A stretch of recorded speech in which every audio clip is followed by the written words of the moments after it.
देखो last class में हमने फोटोइलेक्ट्रिक इफेक्ट का एक्सप्लेनेशन पढ़ा। ये खिड़की बंद कर लो। कि किस तरह से जो इंसिडेंट लाइट है उसकी यहाँ पे पार्टिकल नेचर को कंसिडर करके ही हम क्या कर सकते हैं, फोटो इलेक्ट्रिक इफेक्ट को एक्सप्लेन कर सकते हैं।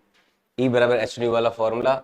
और फिर यहाँ पर बहुत सारे हमने फोटो इलेक्ट्रिक इफेक्ट के इक्वेशंस देखी।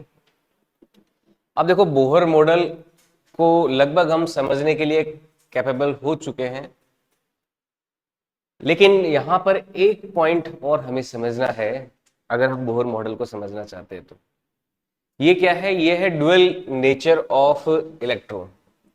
ये पॉइंट क्या है, डुअल नेचर ऑफ इलेक्ट्रॉन। इसको समझना भी बहुत ज्यादा जरूरी है। डुअल नेचर ऑफ इलेक्ट्रॉन, ठीक है। डुअल नेचर ऑफ इलेक्ट्रॉन, ये डुअल नेचर ऑफ इलेक्ट्रॉन का क्या मतलब है, देखो ये भी हमें समझना जरूरी है।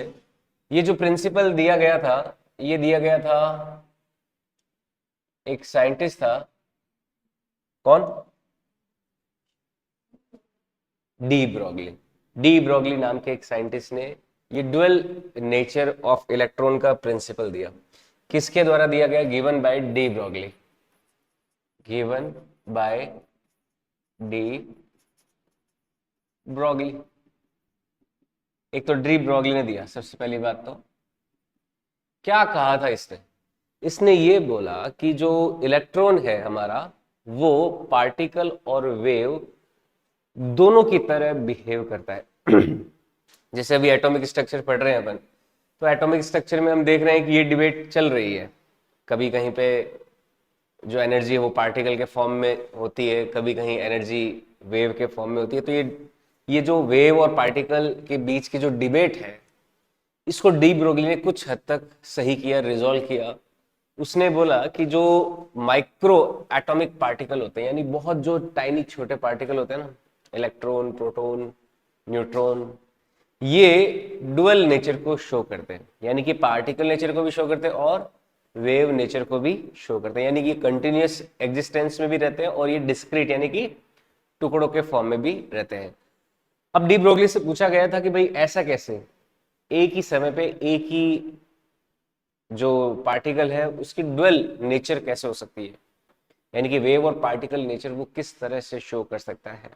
तो उसने अपनी थीसिस में, उसने अपनी पीएचडी के थीसिस में इसका फॉर्मूला भी दिया और उस फॉर्मूले को एक्सप्लेन करते हुए सब चीजें समझाई। तो ये डुअल नेचर ऑफ इलेक्ट्रॉन क्या है, सबसे पहली बात तो डी ब्रॉगली ने दिया गया। इसने बोला कि इलेक्ट्रॉन जो है वो दोनों तरह बिहेव करता है। Electron behave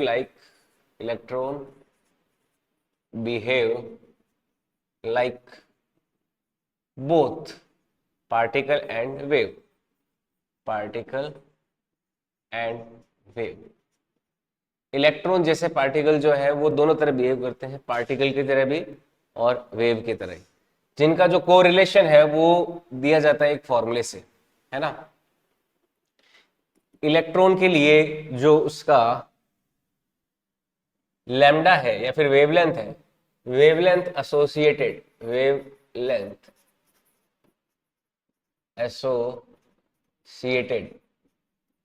with electron, electron के साथ जो वेवलेंथ एसोसिएटेड होती है उसको कैसे देते हैं, is with electron is given by, कैसे देते हैं ये देते हैं कि लैम्डा बराबर होता है, इसमें लैम्डा बराबर क्या होता है, एच अपॉन एम वी। क्या होता है ये, लैम्डा बराबर एच अपॉन एम वी या फिर H upon M into V क्या होता है, पी। इसको क्या बोलते हैं, मोमेंटम। तो ये हो जाता है एच अपॉन एम वी। ये फॉर्मूला डी ब्रोगली ने दिया। यहाँ पे P क्या होता है, ये है मोमेंटम। मोमेंटम क्या होता है, मास इनटू वेलोसिटी होता है। ये भी ध्यान रखना है अपन को। P को क्या बोलते हैं, इसको मोमेंटम बोलते हैं, ये बोलते हैं मोमेंटम। और M यहाँ पे क्या है, ये है मास। और V यहाँ पे क्या है, ये है वेलोसिटी। तो कोई भी इलेक्ट्रॉन के लिए जो उसकी वेवलेंथ है वो किससे दिया जाता है, H अपॉन एम वी, इस फॉर्मूले से दी जाती है। ये डी ब्रॉगली ने एक फॉर्मूला दिया। यहाँ पे एच क्या है, ये हो गया प्लांक्स कांस्टेंट। ये क्या है, प्लांक्स कांस्टेंट।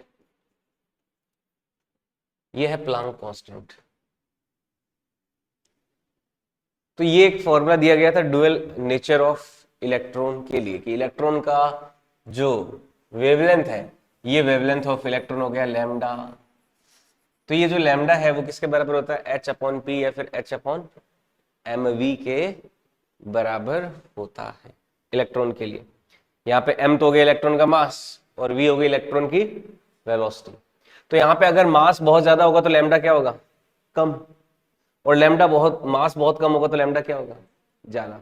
जैसे इलेक्ट्रॉन का मास जो होता है, मास ऑफ इलेक्ट्रॉन, ये होता है 9.1 इंटू 10⁻⁻³ में 31 kg।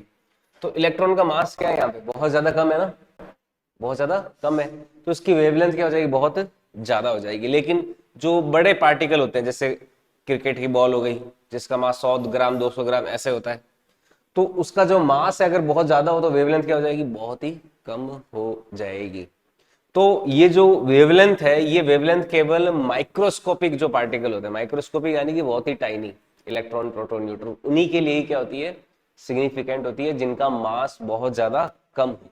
लेकिन जो मैक्रोस्कोपिक पार्टिकल है, जो बहुत ज्यादा बड़े होते हैं, जैसे क्रिकेट की बॉल हो गई, फुटबॉल हो गई, जो बहुत बड़े हैं, उनके लिए ये वेवलेंथ सिग्निफिकेंट नहीं होती है। समझ में आई बात। तो ये चीज ध्यान में रखनी है कि ये जो वेवलेंथ है वो इलेक्ट्रॉन के साथ एसोसिएटेड, ये केवल माइक्रोस्कोपिक पार्टिकल के लिए ही सिग्निफिकेंट होती है, मैक्रो के लिए सिग्निफिकेंट नहीं होती। समझ में आई बात, ठीक है, ये पॉइंट नोट कर लीजिए।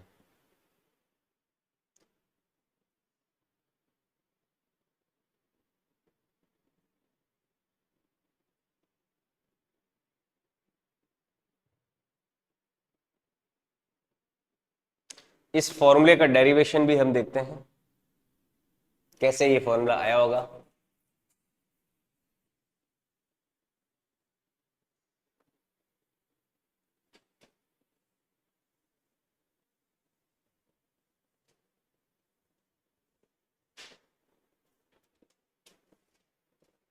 आगे बढ़े, नोट कर लिया। अब देखो इसका एक छोटा सा डेरिवेशन भी देख लीजिए कि कैसे ये फॉर्मूला आया होगा। देखो डेरिवेशन के लिए हम जो एनर्जी है, एनर्जी E, इसके लिए एक फॉर्मूला लगाते हैं एच न्यू, देते हैं ना, E बराबर क्या होता है, एच न्यू, या फिर एच न्यू को अपन लिखते हैं एच सी अपॉन लेमडा, क्योंकि न्यू क्या होता है, सी बाई लेमडा होता है ना। सी क्या हो गया, फोटोन के लिए स्पीड ऑफ लाइट। और आइंस्टाइन के अनुसार जो मास एनर्जी रिलेशन की इक्वेशन है, equation of mass energy relation,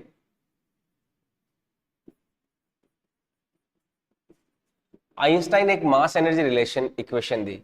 ये इक्वेशन क्या थी, E बराबर एम सी स्क्वायर। उसने क्या बोला कि इस दुनिया में कोई भी मास जो है उससे एसोसिएटेड जो एनर्जी होती है वो कितनी होती है, E बराबर एम सी स्क्वायर होती है। एम हो गया मास और सी क्या हो गया, स्पीड ऑफ लाइट। ये आइंस्टाइन एक बहुत ही फेमस फॉर्मूला दिया था थ्योरी ऑफ रिलेटिविटी को ध्यान में रखते हुए।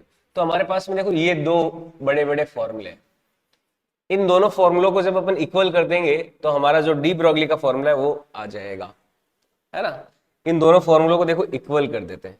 यहाँ पे एक तो हो गया एच सी अपॉन लेमडा, ये भी एनर्जी है, और एम सी स्क्वायर ये भी क्या है, एनर्जी। तो सी से सी कैंसिल हो गया, तो लेमडा बराबर क्या हो जाएगा, देखो एच अपॉन क्या, एम सी आ गया, आया ना। ये तो देखो किसके लिए है फॉर्मूला, लेमडा बराबर एच अपॉन एम सी, ये तो आ गया, सी क्या होता है, स्पीड ऑफ लाइट, और ई बराबर क्या होता है, H new, energy of photon. क्या होता है, एनर्जी ऑफ फोटोन। तो ये जो फॉर्मूला आया वो किसके लिए आया है, फोटोन के लिए। ये आया है फॉर वेवलेंथ ऑफ फोटोन, ये फॉर्मूला किसके लिए है, for wave length of photon.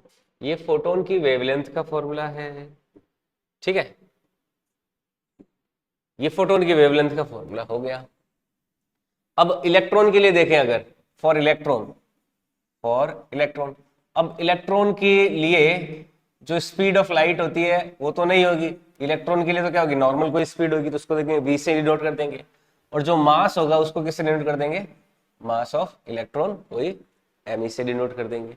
तो यहां से इलेक्ट्रॉन के लिए फॉर्मूला क्या हो जाएगा, लैम्डा बराबर h upon m into V, या फिर me क्या हो गया, मास ऑफ इलेक्ट्रॉन हो गया, जिसकी वैल्यू ध्यान में रखना कितनी होती है, 9.1 इंटू 10⁻⁻ में 31 हो जाती है।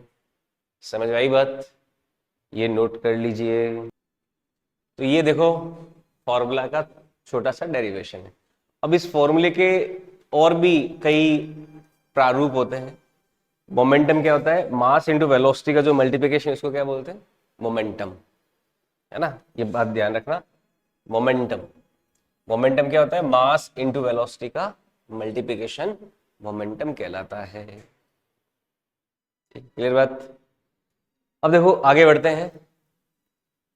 तो आगे नेक्स्ट जो है, इस फॉर्मूले को और दूसरे फॉर्मेट क्या हो सकते हैं, जैसे काइनेटिक एनर्जी का जो फॉर्मूला होता है ये होता है हाफ एम वी स्क्वायर होता है ना। तो यहां से देखो ट्वाइस ऑफ के ई किसके बराबर हो जाएगा, m इंटू वी के बराबर हो जाएगा। तो यहां से मैं क्या करता हूं, मैं m का v स्क्वायर तो है, ऊपर m का मल्टीप्लाई करता हूं, नीचे भी m का मल्टीप्लाई कर देता हूं। तो इससे क्या होगा, देखो 2, इस m को इधर लिया है, 2m के ई, ये इक्वल टू हो जाएगा m square into V square के बराबर हो जाएगा। ये मास और मास m स्क्वायर हो जाएगा, और ये वी स्क्वायर है ही जी। तो यहां से m इंटू वी की जो वैल्यू आएगी ये आ जाएगी रूट में ट्वाइस ऑफ m इंटू के ई आ जाएगी। क्या आ जाएगी, ट्वाइस ऑफ m इंटू के ई रूट में, ये mv का वैल्यू आ जाएगा। तो इस mv की वैल्यू से हम क्या देखेंगे, देखो इस mv की वैल्यू को वहां पे रख दे तो हमारा जो फॉर्मूला है उसका एक और फॉर्म बन जाएगा, लैम्डा बराबर h अपॉन mv होता है, उस mv की जगह रख सकते हैं रूट में 2m इंटू के ई। तो ये भी रख सकते हैं, लैम्डा बराबर h अपॉन रूट में 2m के ई। तो एक ये फॉर्मूला हमारे सामने आ जाता है। ठीक है, इस फॉर्मूले से आप कोई भी इलेक्ट्रॉन, उसकी काइनेटिक एनर्जी पता हो, उसका मास पता हो, मास तो 9.1 इंटू 10⁻⁻31 kg याद रखना है, h की वैल्यू में पता ही होती है, तो क्या निकाल सकते हो, लैम्डा निकाल सकते हो। समझ में आई बात। इसके अलावा देखो काइनेटिक एनर्जी जो होती है, जैसे मैंने काइनेटिक एनर्जी क्या देखा था, काइनेटिक एनर्जी का एक और एक्सप्रेशन क्या होता है, इलेक्ट्रॉन का चार्ज इंटू पोटेंशियल। ये कैपिटल V क्या है, जैसे पोटेंशियल डिफरेंस था ना, EV नॉट, स्टॉपिंग पोटेंशियल के लिए एक फॉर्मूला मैंने बताया था कि चार्ज इंटू पोटेंशियल डिफरेंस, या फिर पोटेंशियल जो है किसके बराबर हो सकता है, काइनेटिक एनर्जी के बराबर हो सकता है। तो हम यहाँ पे जानते हैं कि काइनेटिक एनर्जी को क्या लिख सकते हैं, E टाइम्स V भी लिख सकते हैं, जहां पे V क्या हो गया, इलेक्ट्रिक पोटेंशियल, ये हो गया इलेक्ट्रिक पोटेंशियल।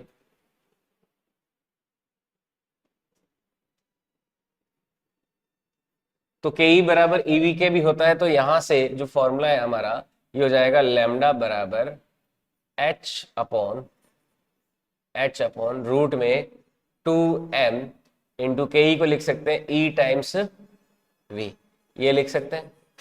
तो ये देखो फॉर्मूला बन जाएगा लैम्डा बराबर एच अपॉन रूट में 2m के ई।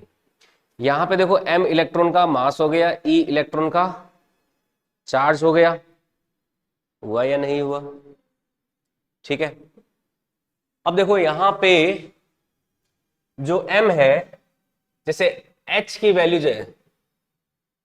जो h है यहां पर हियर, h जो प्लांक कांस्टेंट है वो तो कितना हो गया 6.63 इंटू 10⁻⁻ में 34 जूल इंटू सेकेंड, ये तो प्लांक कांस्टेंट हो गया। जो m है ये हो गया मास ऑफ इलेक्ट्रॉन, कितना 9.1 इंटू 10⁻⁻ में 31 kg, और जो E है चार्ज ऑन इलेक्ट्रॉन ये हो जाता है 1.6 इंटू 10⁻⁻ में 19 कूलम। ये तीन वैल्यू देखो अपन को पता है। फिर अननोन कौन सा रहा, केवल कैपिटल V रहा, पोटेंशियल रहा ना, केवल क्या रहा, अननोन कैपिटल V रहा। तो अपन h की वैल्यू, m की वैल्यू और e की वैल्यू जब इस फॉर्मूले में रख देते हैं और उसको मैथमेटिकली जब सॉल्व करते हैं तो देखो लैम्डा का एक बहुत ही सिंपल सा फॉर्मूला बनेगा, lambda is equal to 12.3 upon में रूट में v आर्मस्ट्रॉन्ग। क्या बनेगा? 12.3 अपॉन में रूट v आर्मस्ट्रॉन्ग। ये फॉर्मूला किसको डिनोट करता है? 12.3 अपॉन रूट v आर्मस्ट्रॉन्ग, है ना।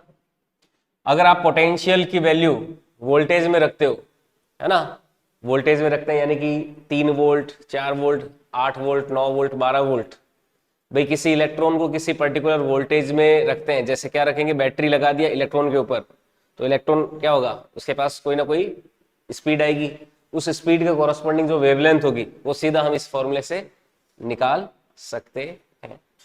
समझ में आई बात? तो और वो वेवलेंथ किस में आएगी? आर्मस्ट्रॉन्ग में आएगी। किस में आएगी? जब आप v की वैल्यू किस में रखोगे? वोल्टेज में रखोगे, तो 12.3 वाले इस फॉर्मूले में हमारी वेवलेंथ किस में आ जाएगी? सीधा आर्मस्ट्रॉन्ग में आ जाएगी। यहाँ पे v किस में आएगा? ये वोल्टेज में आएगा। समझ में आई बात? 12.3 है ना, ये लगभग 150 का रूट है। किसका रूट है? 150 का। तो यही फॉर्मूला एक ऐसे भी आता है, रूट में 150 अपॉन में v आर्मस्ट्रॉन्ग, ये भी एक फॉर्मूला आ जाता है, रूट में 150 अपॉन v। समझ में आया बात? आपको बस v की वैल्यू रखनी है और वैल्यू रखने के बाद आपका काम हो जाएगा। जैसे इसके सवाल करते हैं,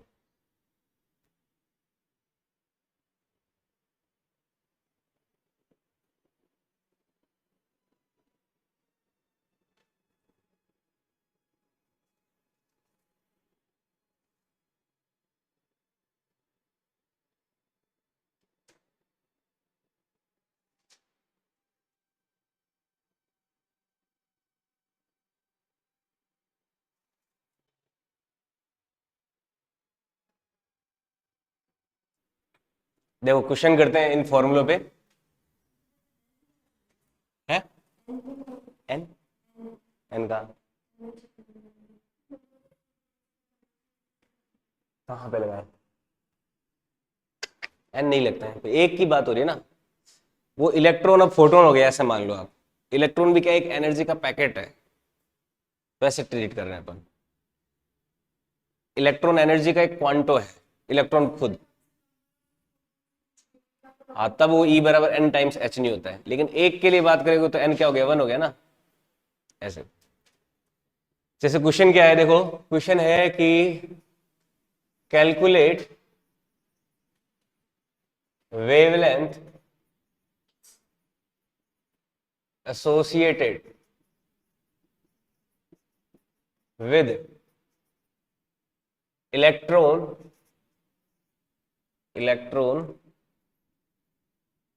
moved in potential difference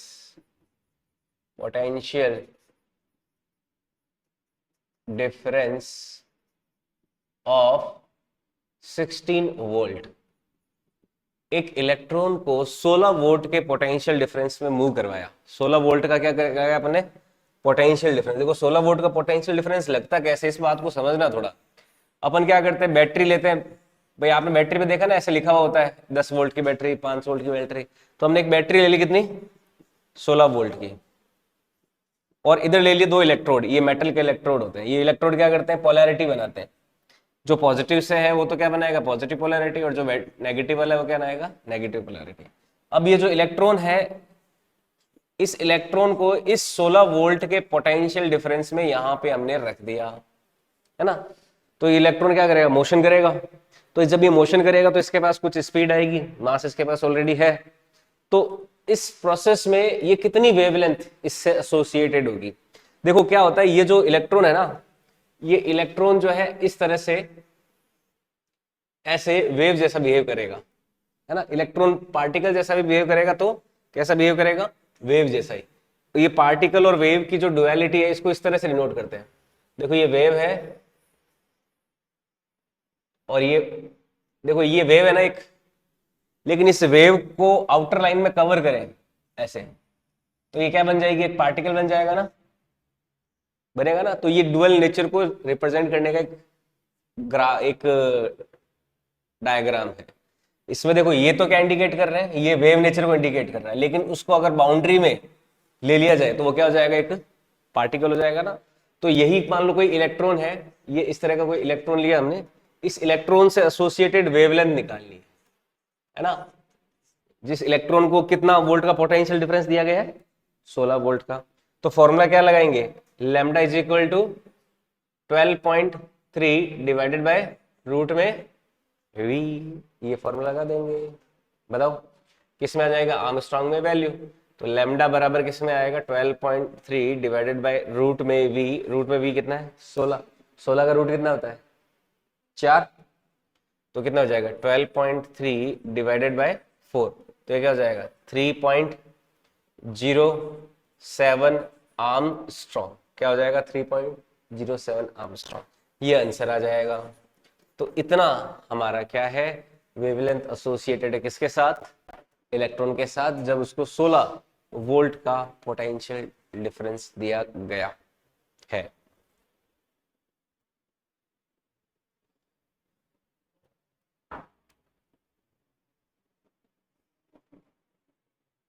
ठीक है,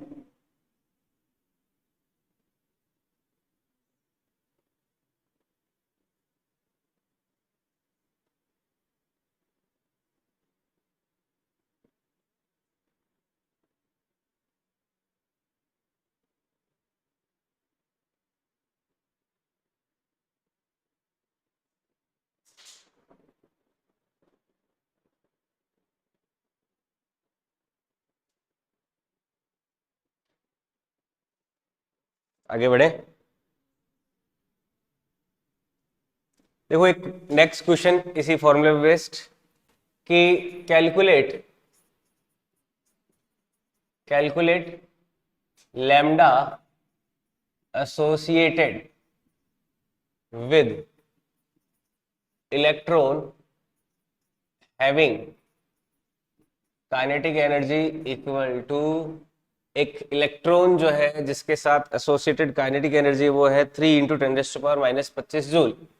3 × 10⁻⁻⁻25 जूल, इतनी काइनेटिक एनर्जी एक इलेक्ट्रॉन की। तो उसकी वेवलेंथ कितनी होगी, बताओ फॉर्मूला क्या लगाएंगे, कौन सा फॉर्मूला लगाएंगे, lambda is equal to H upon में रूट में 2m ke। हमें ke दे रखा है, मास ऑफ इलेक्ट्रॉन 9.1 इंटू 10⁻31। तो ये सारी जब वैल्यूज रख देंगे तो h की वैल्यू तो 6.63 इंटू 10⁻⁻34 डिवाइडेड बाय रूट में 2 इंटू मास ऑफ इलेक्ट्रॉन हो गया 9.1 इंटू 10⁻31। और काइनेटिक एनर्जी की वैल्यू हो जाएगी 3 इंटू 10⁻25। तो जब इसको सॉल्व करेंगे, थोड़ी कैलकुलेशंस ज्यादा होगी, लेकिन जब इसको सॉल्व करेंगे तो हमारे पास में इलेक्ट्रॉन की एसोसिएटेड जो वेवलेंथ है उसकी वैल्यू आ जाएगी। ठीक है, ये लगभग आएगी, ये लगभग देखो कितनी आएगी, ये आएगी 9 इंटू 10⁻⁻7 मीटर के आसपास आएगी। कितनी आएगी, 9 इंटू 10⁻⁻7 मीटर, इतना लगभग आएगा। इसको अपन क्या लिख सकते हैं, इसको लिख सकते हैं 900 इंटू 10⁻⁻9 लिख सकते हैं। भाई 2 जीरो और ले लिए तो ये क्या हो गया 900, और ये -7 था तो क्या हो जाएगा -9, है ना। -9 होता है उसको क्या बोलते हैं, नैनो। क्या बोलते हैं उसको, नैनो। तो कितना हो जाएगा, लगभग 900 नैनो मीटर। ये आंसर हो जाएगा इसका, समझ आई बात। तो ये कोई 25 3 इंटू 10⁻⁻25 जूल काइनेटिक एनर्जी वाले इलेक्ट्रॉन से एसोसिएटेड वेवलेंथ की वैल्यू है।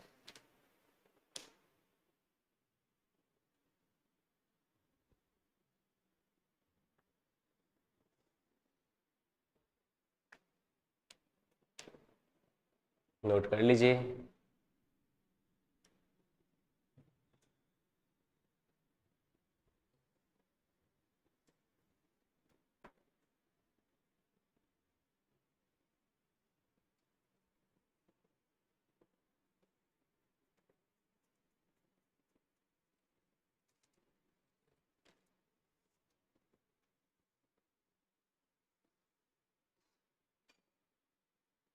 और आगे बढ़े, और देखो सवाल देखे। अब देखो ये इलेक्ट्रॉन तो क्या है, बहुत ही छोटा टाइनी पार्टिकल है, इसका मास क्या है, बहुत ज्यादा कम है। लेकिन डी ब्रोगली के फॉर्मूले को हम अगर कोई बड़े ऑब्जेक्ट्स पे लगे, जैसे क्रिकेट की बॉल है ना, क्रिकेट की बॉल लगभग कितनी हो जाएगी, मान लो 100 ग्राम की हो जाती है, और 100 ग्राम की हो गई, और इसकी वेलोसिटी है कोई कितनी होती है, क्रिकेट में कोई बॉलर कितने फास्ट वेलोसिटी से फेंकता है, बॉल कितनी फास्ट वेलोसिटी से फेंकते हैं क्रिकेट में, कोई 80 किलोमीटर पर घंटा, कितना होता है, 100 किलोमीटर पर घंटा, ऐसा होता है, 120 किलोमीटर पर आवर होती है? चलो अपन ले लेते हैं मान लो कोई क्रिकेट की बॉल की जो वेलोसिटी है वो है 50 मीटर पर सेकंड, ठीक है, ले लिया। 50 मीटर पर सेकंड बहुत ज्यादा है, 50 मीटर पर सेकंड कि एक सेकंड में 50 मीटर तक चला जाएगा, काफी है ना। अब इस बॉल से एसोसिएटेड जो वेवलेंथ है वो कितनी होगी वो निकालनी है, ठीक है। तो फॉर्मूला क्या लगाएंगे, लैम्डा बराबर, ये क्रिकेट की बॉल है ना, for large cricket ball, for large cricket ball, कोई बड़ी क्रिकेट बॉल लिया जिसका मास 100 ग्राम है और जिससे एसोसिएटेड वेवलेंथ 50 मीटर पर सेकेंड है, तो उसकी वेवलेंथ क्या होगी उससे एसोसिएटेड, तो उससे एसोसिएटेड वेवलेंथ निकालनी है। तो लैम्डा बराबर फॉर्मूला क्या, h अपॉन एम बी, तो लैम्डा बराबर h upon M V, 6.63 into 10⁻⁻⁻ में 34 डिवाइडेड बाई मास कितना है, 100 ग्राम है ना, तो उसको किलो में बदलना है तो माइनस में 3 लगाएंगे, ठीक है। 1 ग्राम किसके बराबर होता है, 1 किलो बराबर होता है 1000 ग्राम, तो 100 ग्राम क्या हो जाएगा, 10⁻³ किलो के बराबर हो जाएगा। या फिर आपको 1000 का डिवाइड करना पड़ेगा, 100 में आया तो 1000 का डिवाइड कर दो, या 10⁻³ का मल्टीप्लाई कर दो। तो 10⁻³ का मल्टीप्लाई किया तो ये किस में आ गया, किलोग्राम में। भाई 1 किलो जो होता है ना वो किसके बराबर होता है, 10⁻³ के होता है। तो यहाँ पे मास किस में रखना है, किलोग्राम में ही रखना है, ये अभी ग्राम में दिया हुआ था। तो मास इंटू वेलोसिटी, वेलोसिटी कितना हो गया अपना 50 मीटर पर सेकंड हो गया, तो ये 50 मीटर पर सेकंड वाला ही काम में लेना है।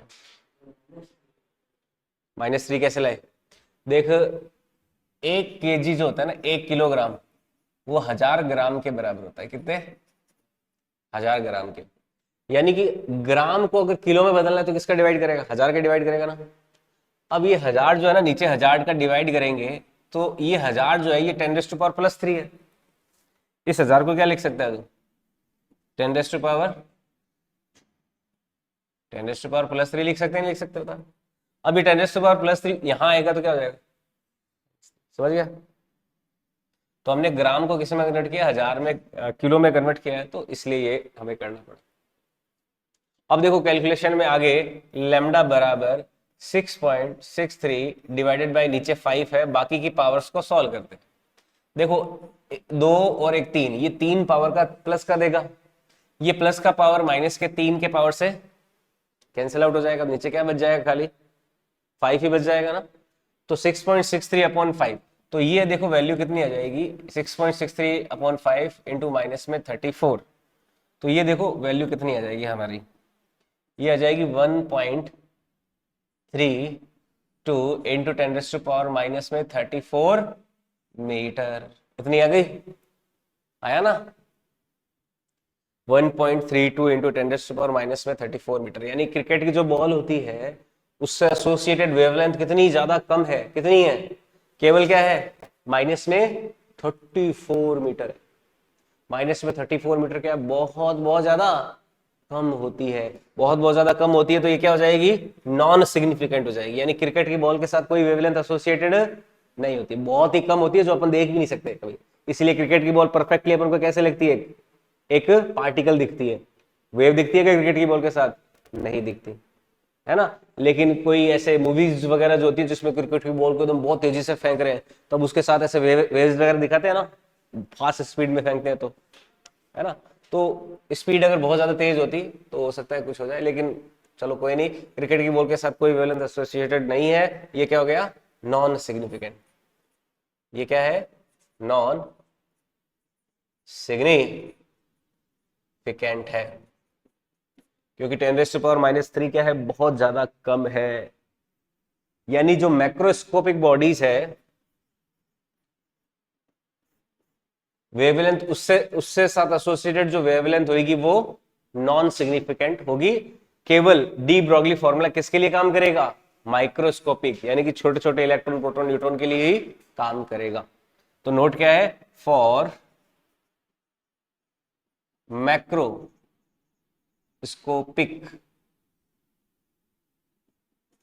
Bodies, for macroscopic bodies de Broglie wavelength is non-significant.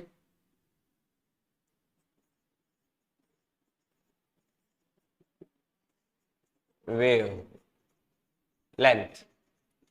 is non-significant, but non-significant, it only apply for microscopic bodies, it only applies for microscopic bodies। Microscopic bodies क्या हो गई, जो इलेक्ट्रॉन प्रोटॉन न्यूट्रॉन है, इलेक्ट्रॉन हो गया, proton हो गया, है ना, एटम हो गया, इस तरह की जो बॉडीज है, इन्हीं के लिए ही डी ब्रॉगली वेवलेंथ वाला या डी ब्रॉगली का डुअल नेचर जो प्रिंसिपल है वो सटीक बैठता है। समझ में आई बात?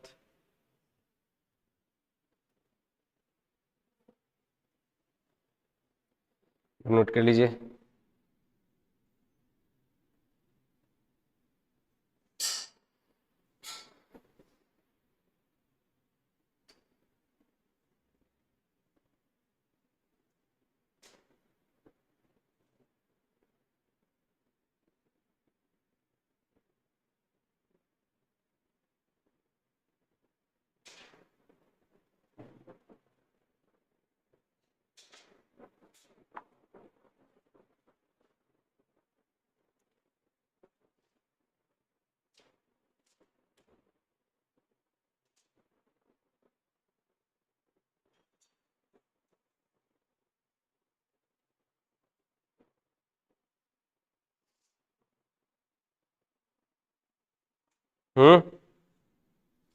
समझ में आया बात? तो इलेक्ट्रॉन के लिए भी देखा, है ना। तो इस तरह के देखो ये सवाल होते हैं डी ब्रॉगली वेवलेंथ के लिए। Okay,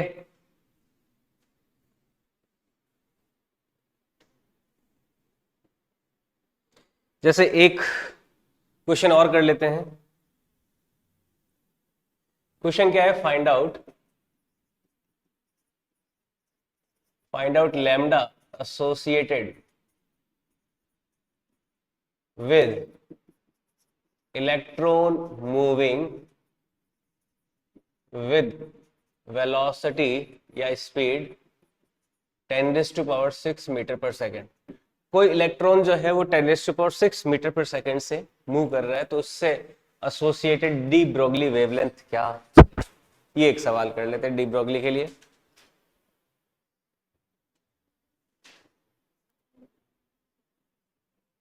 find out lambda associated with electron moving with velocity 10⁻⁶ metre पर सेकेंड।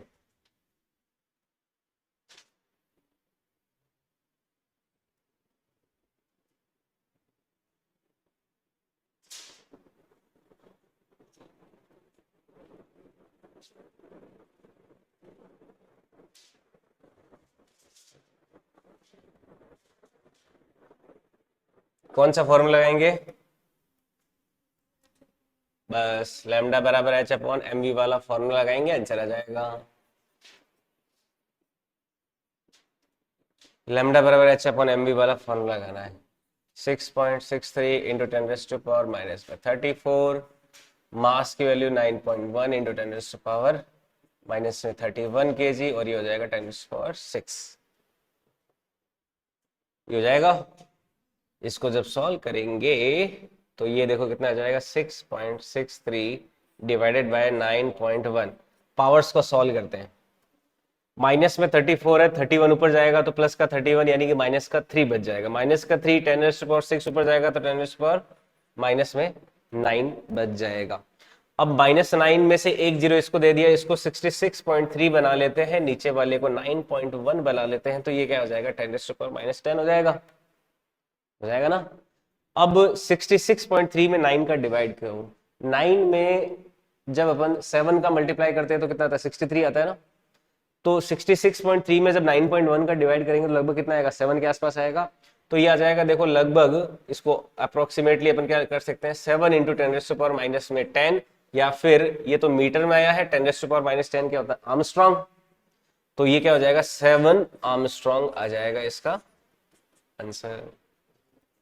हाँ बताओ, कैलकुलेशन समझ में आई? तो 7 आर्मस्ट्रॉन्ग की वेवलेंथ एसोसिएटेड है इसके साथ।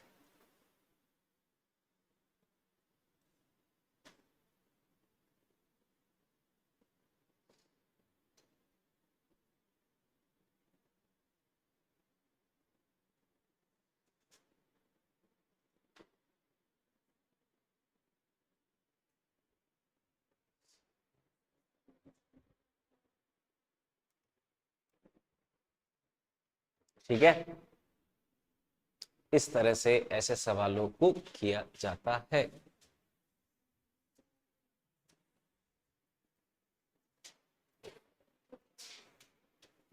आई बात समझ में?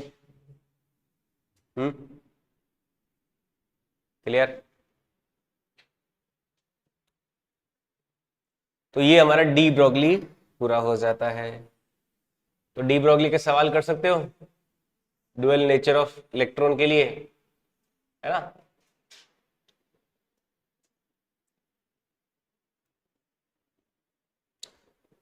ओके, एटॉमिक स्ट्रक्चर में अभी आज यही टॉपिक कवर करते हैं। अब सीधा अपन को नील्स बोर का एटॉमिक मॉडल शुरू करना है, ठीक है।